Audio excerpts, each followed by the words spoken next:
नमस्कार दोस्तों, मेरा नाम अमित कुमार पांडे है। तो काफ़ी लंबे समय के बाद करीब 2 साल हो गए होंगे। 2 साल के बाद मैं एजुकेशन सेक्टर में फिर से दोबारा आया हूँ, बशर्ते कोशिश कर रहा हूँ आने के लिए। एक बहुत बुरा वक्त मेरे साथ गुजरा, अभी भी गुजर ही रहा है, अभी भी कुछ ठीक नहीं हुआ है। तो दरअसल मुझे नहीं लगता है कि जो मेरे साथ चल रहा है कभी भी फ्यूचर में ठीक कर पाऊँगा कि नहीं, जिस तरीके से मैं लेकर के चल रहा हूँ। लेकिन एक जो कहते हैं कि एक कहावत है इंसान की ज़िंदगी में, जो पास्ट में जिस चीज़ को लेकर के लड़ता है वही उसकी सबसे ज़्यादा मजबूती बनती है। तो मेरी एजुकेशन, मुझे पता है कि मैंने किस लेवल की पढ़ाई की है, और मुझे नहीं लगता है कि यार जो मैंने पढ़ा है, जितनी एजुकेशन, जितनी डीपली मैंने इस चीज़ को स्टडी किया है, शायद मैं उस चीज़ को दे पाऊँ। क्योंकि मेरी जर्नी तो आधी अधूरी रह गई, मैंने तय नहीं कर पाया है। लेकिन मुझे लगता है कि मैंने ऐसी चीज़ स्टडी की जो आप लोगों को शायद हेल्प कर पाए। बेसिकली मैंने सारी नोट्स बना रखे थे। मेरे को करीब आज से 2-2.5 साल पहले पता चल गया था कि मेरी ज़िंदगी बहुत टर्नओवर होने वाली है। तो मैंने कुछ प्लानिंग किए थे अपने लाइफ के लिए, रिसोर्सेज के लिए प्लानिंग की थी कि हो सकता है मेरे लाइफ में कुछ गड़बड़ हो, काफ़ी ज़्यादा उलट-पुलट हो जाए। अभी देखिए मेरा चेहरा कैसे हो चुका है। तो अभी रात को मतलब करीब 12 से ऊपर ही हो रहे होंगे, और इस वक्त मैं वीडियो शूट कर रहा हूँ। तो देखिए मेरे पास एक मनोज मनोज जिंदाल नाम के आईएएस टॉपर थे। उनसे मैंने कुछ उनके स्ट्रेटजीज से देखी थी, उनकी स्ट्रेटजी किस तरह थी।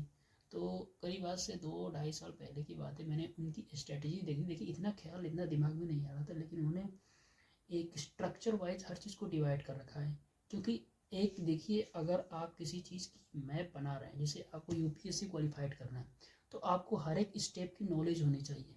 किसी भी आप टारगेट को फोकस करके दे, किसी भी चीज़ को लोगों, आपको स्टेप वाइज स्टेप नॉलेज होना है कि मेरे को किस स्टेज पर कितना काम करना है। बशर्ते कि आप देखते हैं कि बहुत सारे लड़कों को, बहुत सारे टीचर क्लास को, बहुत सारे कि अब से उसने बता दिया कि आपको एक लक्ष्मीकांत बुक ही ले लीजिए, लक्ष्मीकांत चाहे ये जियोग्राफी जियोग्राफी की बुक्स ले लीजिए, कि ये आपको पढ़ना है। आपको पढ़ने के बाद इसमें आपके जियोग्राफी के क्वेश्चन नहीं बचेंगे। दावे के साथ कहता हूँ कि आपको पार्टिकुलर जिस एरिया पर आपको फोकस करने हैं आप नहीं कर पाओगे। आप पूरी की पूरी बुक्स पढ़ोगे, एक बार आपको तो बुक्स पढ़नी पड़ेगी, तो उसके बाद क्वेश्चन आपको देखना पड़ेगा। जब आप क्वेश्चन देखोगे तब आपको एनालाइज हो जाएगा कि मेरे को किस एरिया पर ज़्यादा फोकस करना है, और किस एरिया पर। क्वेश्चन एनालाइज करने के बाद आपको अपने टॉपिक की नॉलेज हो जानी चाहिए कि आपको किस टॉपिक पर ज़्यादा फोकस करना है। तो वैसे ही मैंने इकोनॉमी से लेकर के कुछ टॉपिक बना रखे थे कि इकोनॉमी से किस एरिया में कहाँ पे। जैसे एग्जांपल के तरह पे मैं आपको समझा देता हूँ। जैसे economy, India economy and issue related to the planning.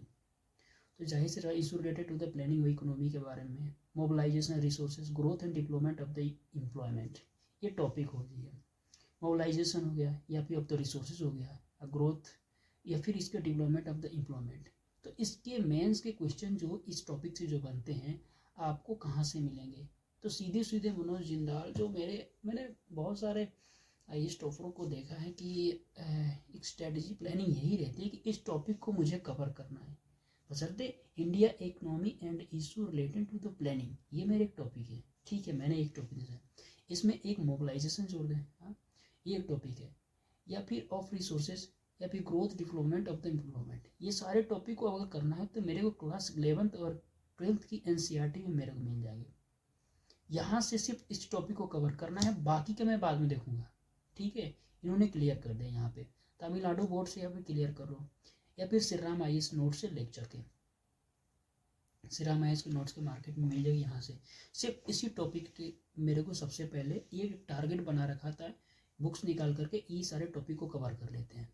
ठीक है, टॉपिक को कवर करने के बाद अगले टॉपिक को, जैसे inclusive growth and inclusive arising profit. तो ये जो इंक्लूसिव ग्रोथ हो गया, या फिर इशू एराइजिंग फ्रॉम इट। तो इंक्लूसिव ग्रोथ हो गया, या फिर इशू हो गया एराइजिंग इस सेक्शन से, अराइविंग फ्रॉम। तो इसको मेनली योजना से या फिर मेन 365 से कवर करते हैं या फिर विजन IAS की इकोनॉमी से। तो ये जो है इंक्लूसिव ग्रोथ की जो सेक्शन होता है या फिर इशू एराइजिंग फ्रॉम इट, ये तीन दोनों एक ही है। इनके मेंस के जो क्वेश्चन पूछते हैं आपको योजना से देना पड़ेगा या फिर मेन 365 है, मेन 365 की टेस्ट सीरीज जो विजन की आती है उससे कवर हो जाएगा आराम से। तो बेसिकली ये मेंस के टॉपिक पर बात कर रहे हैं। आपको अभी तो यार UPSC की प्रीलिम्स होने वाली हैं, तो बेसिकली प्रीलिम्स के टॉपिक पर ज़्यादा फोकस करना पड़ेगा। मैं नहीं कहता हूँ कि यार जो मैं बोल रहा हूँ जैसे गवर्नमेंट बजट हो गया, हाँ, तो गवर्नमेंट बजट को आपको मेंस के क्वेश्चन एक बार देख लेना चाहिए किस तरह से कौन से टॉपिक में गवर्नमेंट बजट से उठा रखा है। उसके बाद ईयरली बजट में आपको मैच कर लेना चाहिए, ईयरली बजट जो आती है तो एक बार देख लीजिए, या फिर विजन का नोट्स देख लीजिए कि गवर्नमेंट बजट में कौन कौन से टॉपिक उसने हाईलाइट कर लिए, वहाँ से गवर्नमेंट बजट को आप रीड कर सकते हो। तो ये हो गया। तो मेरे को कहने का मतलब ये नहीं कि मेंस के जो टॉपिक है मेंस के कवर करो, हाँ ठीक है थोड़ा पढ़ सकते हो, लेकिन आपको सबसे पहले प्रीलिम्स के टॉपिक छांट लेना चाहिए। प्रीलिम्स के टॉपिक छांट करके जो एक पर्टिकुलर बुक में अपने नोट्स को हाईलाइट करना है उस नोट्स पर आपको फोकस करो, ठीक है, क्योंकि प्रीलिम्स आ रही है। और दोस्तों मेरे को लगता है कि टेस्ट सीरीज सबसे ज़्यादा इंपॉर्टेंट होते हैं कि करंट मतलब मोस्टली आपको 10 से 12,000 तक क्वेश्चन टच करने चाहिए, कम से कम 8,000 क्वेश्चन तक तो टच करके ही जाते हैं कोई भी टॉपर्स वगैरह हो। तो यार बहुत हेल्प रहेगी, आपको 8 से 10,000 तक क्वेश्चन टच करना चाहिए।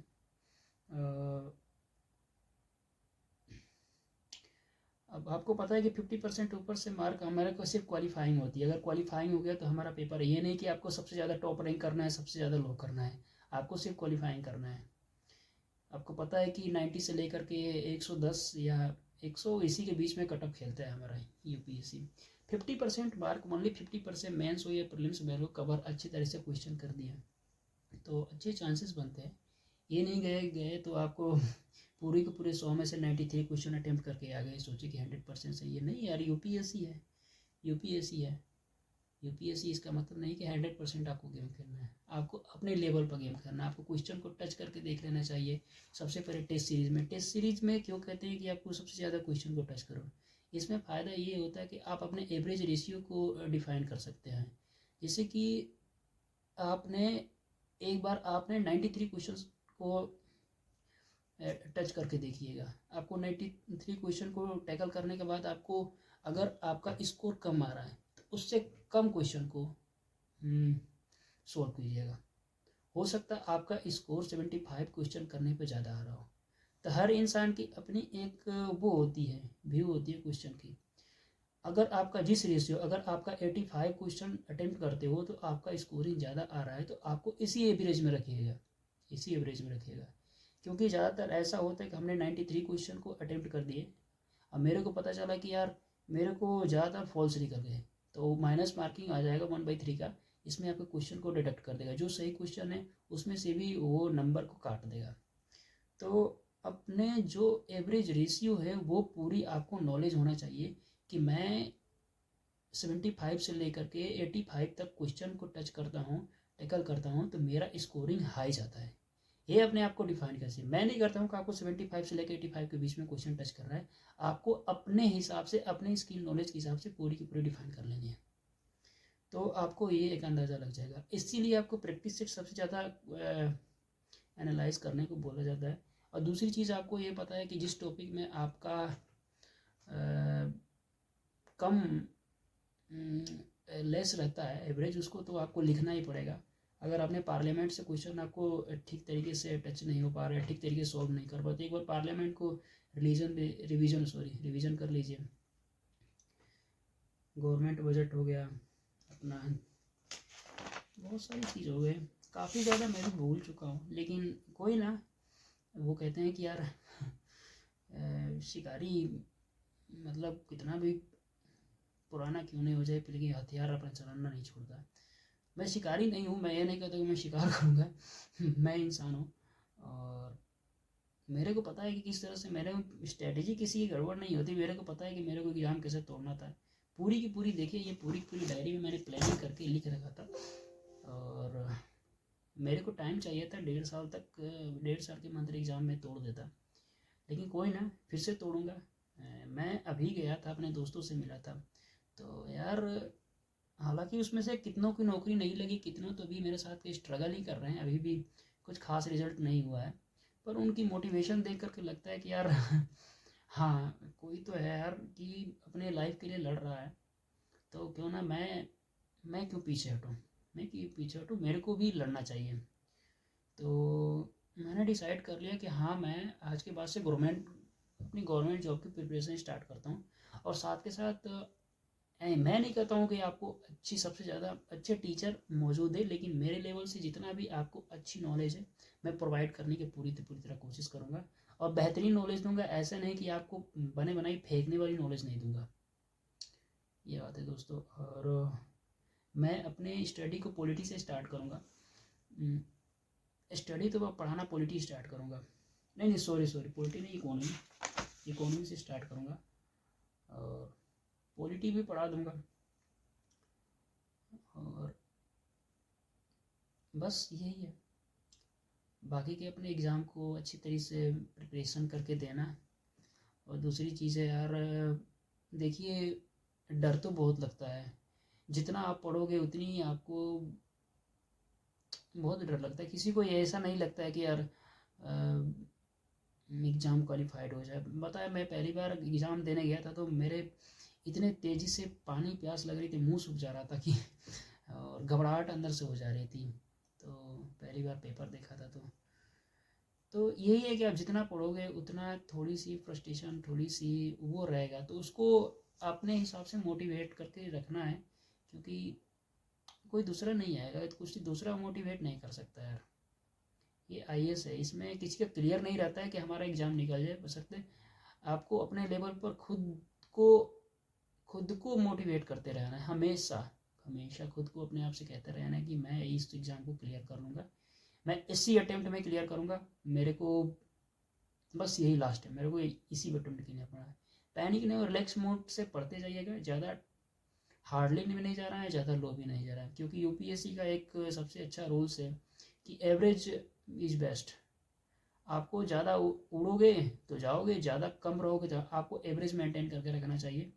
जो टॉपिक जो मजबूत है उसको और भी मजबूत, और जो लो है उसको उसको अभी तो यार ऐसा नहीं कि जो लो है उसको पूरी हाई करो, आप अपने मजबूती पर लड़ो, और जो लो है उसको एवरेज बनाए रखो कि हाँ मैं इसमें एवरेज आ सकूँ।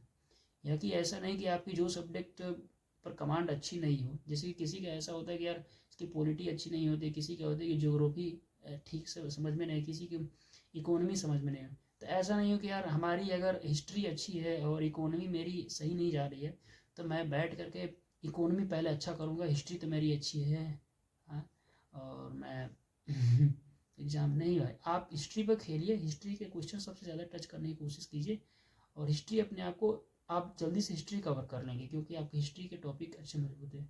और इकोनॉमी को कम से कम एवरेज कर दीजिए, कि ज़्यादा मेरे 15-17 क्वेश्चन आ जाते हैं, 12 भी क्वेश्चन आ जाए, किसी में 10 भी क्वेश्चन टपक चल जाते हैं।